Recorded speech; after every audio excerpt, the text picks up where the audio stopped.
After trading for Derek Carr, the New Orleans Saints are sitting in a position where now it's just about building pieces with him, baby. I think that's really what it comes down to. So, the Saints, they still got Jameis Winston and Taysom Hill, so things are going to be really fun with this offense, if I'm being perfectly honest with you. But still, there's going to be some things you're going to want to watch out for. But still, if they have the dream draft scenario that we think will happen for them, things are going to be a lot of fun. Like, things are going to be high-flying here for the Saints. And today we're going to touch on it in our dream draft scenarios, where we look at three different scenarios. There's the, best-case scenario or the dream draft scenario. There's the middle of the road. What do we think is going to happen? And then finally, the worst-case scenario. And we're a little bit of a glass half-full type of person on this channel. So going to bring you into 29 here.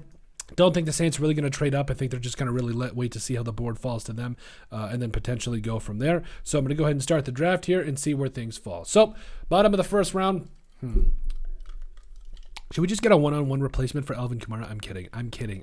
Jeez. So D lineman, I would also like to get another wide receiver here. Zay Flowers.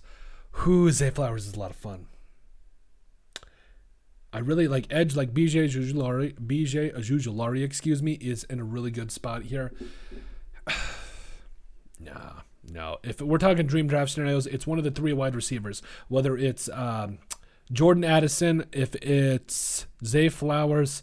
Jackson Smith-Njigba's not going to go that low, but if he does, you love it. He's your perfect guy in the slot that you would love to see there. So that's a dream draft scenario. Where do I think they're going to go? I do think wide receiver or edge is going to be the most likely scenario here that you do see for the Saints. Now, if they go with O'Cyrus Torrence at guard too, fine. That's fine with me too. If they want to do that, that's absolutely cool with me.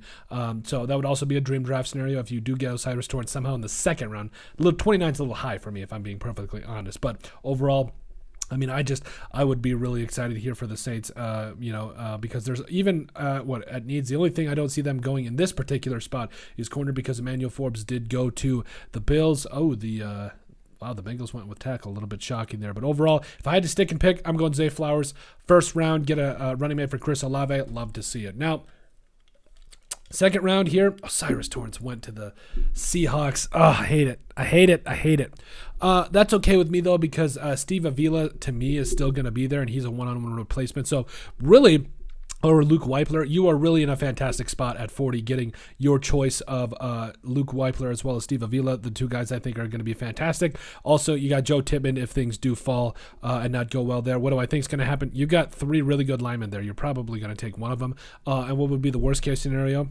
There's a run on a lineman, like literally. Also that. Plus, I know you also want to go D lineman too. So, do you want to wait till 71 to do it? I don't know. Or maybe you trade back up if you see three offensive linemen there. Or maybe you trade back. Who knows? But overall, the worst case scenario is, again, the linemen are gone. Guys like Tuli Tuipulotu aren't there, and you really have to look at what your options are. And again, I think it'd be really hard for the Saints to go wrong in this particular scenario, especially when they get into the third round and you've already got guys at the caliber of Zay Flowers and then potentially, Steve Avila. Like, that's a really good first two rounds of the mock draft. After that, this edge class it's good, but it's not great. So I really feel like waiting to the third round could be potentially a problem. I'm just going to go see around 70 and see who's there potentially at edge. Actually, no, I'm going to just sim it just to see what happens. Steve Avila, guard, center. He can play. Oh, yeah, by the way, he can play guard and center no matter what you want him to play. So, then Chandler Zavala falls. Fantastic, of course. But overall, yeah, edge, Isaiah McGuire could be there. I don't know. I think you might want to go edge a little bit deeper, especially if you can get Chandler Zavala and he can go from there and be that dude for you. So the Saints, they're sitting in a really good spot, and I really think that they're going to be in a position where they can get Chris Olave some help, really do some different things along the offensive line, get some edge help, and really go from there. But that is it. That is our dream draft scenarios for the New Orleans Saints. Make sure you guys like and subscribe down below. Leave a like and a comment. It helps people find the show. We greatly appreciate all the support that we've gotten and continue to get. You guys are all truthfully awesome. We love every single one of you. Down in the description below, you'll find all of our social media platforms. So give us a like and a follow there. Also, remember to give us a listen and sub on iTunes. And finally, if you have anything else you'd like us to cover, send us an email at thesportsbp@yahoo.com or put it in the comment section down below, and we would love to cover it. But let us know what you guys think about our dream draft scenarios for the New Orleans Saints in the 2023 NFL Draft.